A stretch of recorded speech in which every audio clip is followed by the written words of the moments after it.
საქართველოს საკალათბურთო ნაკრებს 3 მილიონ ლარს გადასცემს მთავრობა მიღწეული წარმატებისთვის. დამატებით გამოიყოფა კიდევ 3 მილიონი ლარი ყოველ მოგებულ თამაშზე.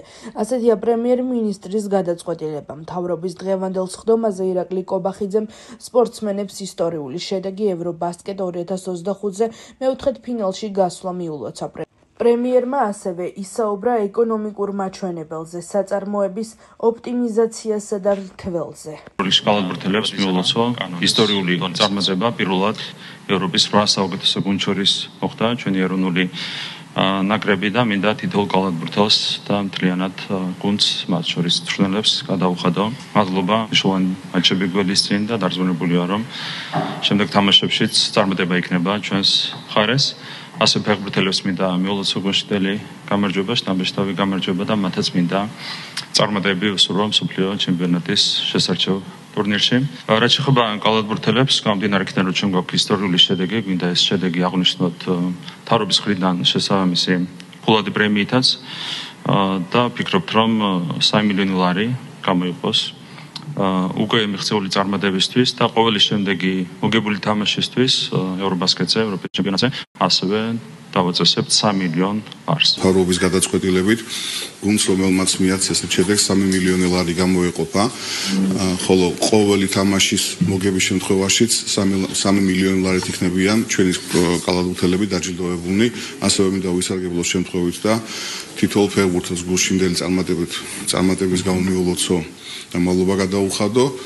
გულში შეიძლება ითქვას, რომ ქართულ სპორტში იყო წარმატების და გამარჯვების დღე. მართვის კომპანია კახეთის რეგიონში მოწეული საფერავის ჯიშის ხურძენს ჩაიბარებს არნახევრად, კაცითასაგან გათვალისწინებულ სხვა საღვინე ჯიშებს 1 ლარად და 20 თეთრად, ხოლო არაკონდიციონერ და დაზიანებულ ხურძენს 1 ლარად, ან გაგრძელება შესაბამისად ის მიდგომა, რომელიც წინა წლების განმავლობაში მოქმედებდა, რაც არის ძალიან მნიშვნელოვანი ბუნებრივია მევენახეობის და მეღვინეობის ხარდაჭერისთვის, ზოგადად ჩვენს ქვეყანაში წელს ხურძნის საპროგნოზო მოსავალი იქნება 200-250 ტონა და იმისათვის, რომ დროულად დაბინავდეს მოსავალი, რთველი საკოორდინაციო შტაბი მუშაობს 24 საათიან რეჟიმში. ნარკოტიკული საშუალებების ფლობისთვის დაკავებული იქნა პასუხისმგებაში მეცა 226 პირი, რაც არის უპრეცედენტო მაჩვენებელი. ჩვენ გვქონდა შემაშფოთებელი ტენდენციები ნარკოტიკების მოხმარების გავრცელების კუთხით და რა თქმა უნდა ჩვენ გვჭირდებოდა გადამჭრელი ზომების მიღება ამ ტენდენციების აღსაკვეთად და სწორედ ამის გამოხატულება ის სტატისტიკა, რომელიც დღეს არის წარმოდგენილი, რეალურად ნარკოტიკების ხელმისაწვდომობა არის შემცირებული, როგორც ფიზიკური თვალსაზრისით, ასევე ფინანსური თვალსაზრისით, უხეშად რომ ვთქვათ, დაახლოებით 8-ჯერ. ფინანსური ხელმისაწვდომობა კონკრეტულად შეიძლება გაიზომოს დაახლოებით 8-ჯერ არის შემცირებული. 298 კილოგრამი ჰეროინი იქნა ამოღებული, ასევე რამდენიმე დღის წინ ამოღებული იქნა 34500-ზე მეტი აბი მეთადონი, რაც ასევე უპრეცედენტო რაოდენობა, ასევე იარაღის დარება. ესეც იყო აბსოლუტურად არასწორი პრაქტიკა, ჟარგონზე რო ვთქვათ, მიშებული იყო ეს ყველაფერი. ადამიანები, მათ შორის ახალგაზრდა ადამიანები, ზოგჯერ არასრულწლოვნებიც კი დადიოდნენ იარაღით ქუჩაში, რაც საზოგადოებას ძალიან აწუხებს ბუნებრივია და რისკის შემცველია. რაც თავარია, ამ რამდენიმე თვის განმავლობაში, 3 თვის განმავლობაში გამოვლინდა იარაღის უკანონო ბრუნვის 384 შემთხვევა, ანუ 384 შემთხვევაში იქნა ამოღებული იარაღი, რომელსაც უკანონოდ ფლობდნენ ან ატარებდნენ. საქართველოს კალათბურთელთა ნაკრების ისტორიული შედეგი. ჩვენი ნაკრები პირველად 8 საუკეთესო ევროპულ გუნდს შორის მოხვდა. საქართველომ ევრობასკეტის მერვედ ფინალში ტურნირის ერთ-ერთი ფავორიტი საფრანგეთი 80-70 დაამარცხა და კონტინენტის პირველობის მეოთხედ ფინალში გადავიდა. ალექსანდრ ჟიკიჩის გუნდმა შეტევაშიც და დაცვაშიც ძალიან მწყობრად ითამაშა და მოწინააღმდეგეს მთელი თამაშის განმავლობაში არ მისცა საშუალება უპირატესობა მოეპოვებინა. Shingalia. And I think that celebration tells you all you need to know. I'm not sure they anticipated getting a win today. They set out to win, but did they really believe it? დავამარცხეთ, თან ვინ დავამარცხეთ საფრანგეთის ეროვნული ნაკრები. ისტორია დავწერეთ, გავედით მეოთხედ ფინალში, თუმცა წეგანაც აღვნიშნე არ გვინდა რომ ეს აქ გაჩერდეს. გვინდა რომ გავაგრძელოთ ისტორიის წერა და არ ვიცი, ეს ბიჭები ნუ უსიტყვოდ ვარ რა, აი ვერ შევაფასებ, იმიტომ რომ არ იქნება კორექტული ჩემი მხრიდან. ეს ყველა თქვენთაგანისთვის იყო ქართული ხალხისთვის და ჩვენი ოჯახებისთვის. გახარებულები ვართ, ვიცი, ბოლომდე ვიბრძოლეთ, გჯეროდა ჩვენი თავის გუშინდელიდან. ვიცოდით, რომ ჩვენ უბრალოდ არ გამოვდიოდით სათამაშოდ, გამოვდიოდით იმისთვის, რომ მოგვიგო და ესეც გავაკეთეთ. რა ვიცი, ეხლა წინ უმაგრესი თამაში გველოდება მარკანენთან და ფინეთთან და უნდა გამოვიდეთ გზად და იგივე კონცენტრაციით. მადლობა ყველას, ვინც ჩამოვიდა. იმედია უფრო ბევრი ხალხი იქნება შემდეგ თამაშზე, მაგრამ რა ვიცი, უმაგრესი ხალხი არის, ბოლომდე გულშემატკივრეს, გვესმოდა მათი ხმა, საფრანგეთზე ბევრი იყვნენ, ამიტომაც რა თქმა უნდა, იმიტომ გამოვედით ესეთი ენერგიით და ესეთი თავდადებით. მინდა სრულად საქართველოს მიულოცო ეს ისტორიული გამარჯვება, მაგრამ მარტო კალათბურთს მოყოლ, არ მთლიანად სრულად საქართველოს ნამდვილად დიდი გამარჯვება, ისტორიული გამარჯვება, მნიშვნელოვანი გამარჯვება. მე ვფიქრობ, ეს კიდევ უფრო მეტად მოგცემს ჩვენ ბიჭებს შეძენს თავდაჯერებულობას და უკვე მომავალ თამაში ფინეთის წინააღმდეგ გვჯერა, რომ დაუმარცხებელი ამ ევროპაზე აღარავინ აღარა. გუშინ სერბეთი წავიდა სახში, დღეს საფრანგეთი წავიდა სახში, ვინ იქნება შემდეგი? საქართველოს შეუძლია თამაში. მადლობა ჩვენ ბიჭებს ყველაფრისთვის. ეხლა აი როგორ თქვა, ზღაპარში ვართ, ის ზღაპარში, რომელიც მოხვდით გერმანიაში ფეხბურთიდან რომ წავედით ევროპის ჩემპიონატზე ვითამაშეთ, აქაც ევროპის და ისევ ზღაპარი, იმიტომ რომ გადავლახეთ მეორე ფინალი და ეხლა ისეთ მუხწე ვარ ჩვენი ბიჭებიდან გამომდინარე და შემართებით გამომდინარე, რომ უკვე ფინალზე გვაქვს გათვლა. ჩვენაცვლე გულშემატკივრებს და ყველას, ვინც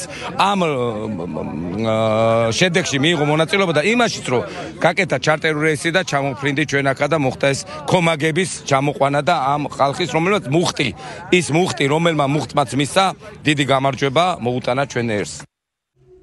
საქართველოს ფეხბურთელთა ეროვნულმა ნაკრებმა მსოფლიო ჩემპიონატის საკვალიფიკაციო ეტაპის მეორე ტურში ბულგარეთს უმასპინძლა და დამაჯერებლად დაამარცხა 3-0. ჯობა იყო იქიდან გამომდინარე, რომ წაგებულ თამაშს რთული ესეთ მატჩებზე კონცენტრაცია მოახდინო, მაგრამ ჩვენ შევძელით. მადლობა ბიჭებს და პირველ რიგში უდიდესი მადლობა გულშემატკივარს. ესეთ ამინჩი როგორ შეუძლიათ ესეთი მხარდაჭერა, არ ვიცი, მაგრამ მე გრძნობიან ყველაფერს. მადლობა მათ და ულოცავ ასევე კალათბურთის ნაკრებს გამარჯვებას და დღეს ჩვენი მხრე იყო და გილოცავ თქვენს. კარგი შეხვედრა გამოვიდა, იქიდან გამომდინარე 3 მოვიპოვეთ, მაგრამ რაც მთავარი იყო, თურქეთთან ძიმე მარცხის შემდეგ ხასიათი გამოვისწორეთ, მოვიგეთ ეს თამაში, მიხარია ჩემი გოლიც, რა თქმა უნდა, მაგრამ უმთავრესი იყო 3 და მადლობა მერც რომ მოვიპოვეთ ეს 3. დადებითად შევაფასებდი 5 წუთის გარდა დაწყებული 5 წუთის გარდა, იმიტომ რომ ძალიან დიდი ასე ვთქვათ მომენტი შეგვიქმნეს, რომელიც გოლად რო გადაესახა, შეიძლება თამაში ძალიან გაჭირებულიყო. მაგრამ დანარჩენი ჩემი აზრით იდეალურად გავაკეთეთ ყველაფერი, მწვრთნელის დავალება იდეალურად შევასრულეთ, მაგრამ იყო შეიძლება და უფრო მეტი გოლის გატანა და იყო რაღაც ეპიზოდები, რომლებიც უნდა გამოვასწოროთ. ზოგადად უფრო მეტი კონცენტრაცია გვმართავს მარჩის სტარტზე, რადგან უკვე ბევრი თამაშია ოქტომბრიდან მოყოლებული, უკვე თუდად ვიწყებთ ხოლმე და ეს არ არის კარგი ნაკრებისთვის და უნდა გამოვასწოროთ ეს ყველაფერი. ესაც იყო საჭიროება, რომ სწრაფი გოლი გაგვეშვა, საბედნიეროდ ეს არ მოხდა. შემდეგ გამოვასწორეთ უკვე თამაში, დავიწყეთ ჩვენი ტემპი. მოწინააღმდეგეც ვერ იყო დამაჯერებელი ჩემი აზრით და საბოლოო ჯამში გავიმარჯვეთ. 4 ოქტომბრის დღე კვლავ განხილვის საგანია ოპოზიციურ სპექტრში, როგორც ლევან ხაბეიშვილის ინიციატივაზე საუბრისას. ოპოზიციური პარტიები აცხადებენ, მათთვის მიუღებელია აღნიშნული და ისინი ემხრობიან ქართული ოცნების დამარცხებას არჩევნების გზით, ხოლო რევოლუცია მათთვის მიუღებელია. საერთო სახალხო პროტესტის დღე, როდესაც ქართველი ხალხი, ქართული საზოგადოება გამოვა ქუჩაში და დააფიქსირეს თავის დამოკიდებულებას, პოზიციას იმ დიქტატორული რეჟიმის მიმართ, რომელიც დღეს ქვეყანაში ივანიშვილმა ჩამოაყალიბა. 4 ოქტომბერს დიქტატორული რეჟიმი უნდა დასრულდეს. ეს არის ცალსახა და ერთმნიშვნელოვანი.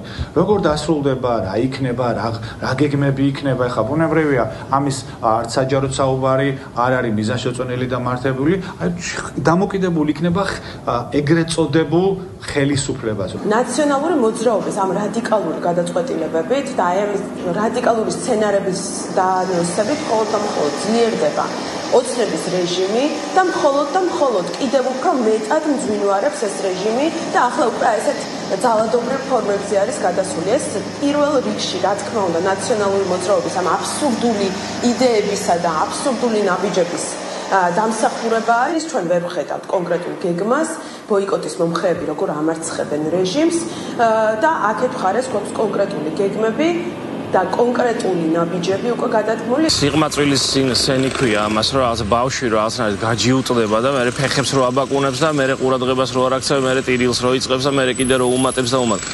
ხო ხედავენ რომ არ ვცემთ ამ შეურაცხყოფაზე პატივს. ესა პასუხს. პატივს ვცემთ მათ პოზიციას. ვიცი რომ მათ გულწრფელად უნდათ ამ ხელისუფლების დამარცხება, მაგრამ ჩვენ სხვანაირად უყურებთ პროცესი ისინი სხვანაირად. ჩვენ ხო არ ვლანძღავთ. რა თქმა უნდა, ეხა ისე იოლად არ მოხდება ამ გამარჯვების გადაფორმება ქუჩაში უნდა ვიბრძოლოთ საარჩევნოებანთანაც რთულ პროცესში ვართ ჩვენ შესულები და აი ესეთი განცხადებებით ჩვენ არ გვაზიანებენ, უბრალოდ საერთო საქმეს აზიანებენ. თარიღები არ არის სამძალის ძლიერი მხარე, ჩვენ ბევრი თარიღი გვინახავს დაანონსებული, გადავლილი და ასეც ეხლაც ეს იგივე იქნება 4 ოქტომბერიც მოვა, ჩაივლის ეს არჩევნები მშვიდობიანად. მოსახლეობა გამოხატავს თავის აზრს და გაგრძელდება ცხოვრება საქართველოში. ეს არის რაც რეალურად მოხდება. თუმცა რა თქმა უნდა იქნება მცდელობა და ჩვენ გვესმის ამისი პირდაპირ ხმამაღალი მოწოდებები, პირდაპირ წასვლა სისხლის სამართლის დანაშაულზე, ამ დანაშაულში მოწოდება მოსახლეობის გარკვეული ნაწილის, რომ მათაც მიიღონ მონაწილეობა, მაგრამ როგორც ხდება ხოლმე, ხო, რაღაცას დაანონსებენ, მუხტს აწევენ და შემდეგ გაეცლებიან, დაიმალებიან და ჩვეულებრივ მოსახლეობას შეატოვებენ ხოლმე დაპირისპირების კერაზე. ხო გახსოვთ ყოველ შაბათს ახალ გეგმას რო გვაცნობდნენ. რომ ახლა პარასკევს შევიკრიბეთ, ახლა კიდე კვირას კიდე ერთხელ შევიკრიბეთ, ორ შაბათს ახალ გეგმას გადაცნობთ. მერე გავიდოთ ერთი კვირა, კიდე ახალი ორ შაბათი დგებოდა. რა თქმა უნდა, არანაირი მოწყობრი გეგმა მათ არ აქვს, იმიტომ რომ როცა რესურსი არ აქვს, გეგმასაც ვერ ადგენს. არანაირი რესურსი იმისა, რომ ძალადობით მოხდეს ხელისუფლების დამხობა, საქართველოში არ არსებობს. კონსტიტუციის ფარგლებში 10,000 კაცი შეიკრიბება, 10 თუ 100,000 ღმერთმა ხელი მოუმართოთ.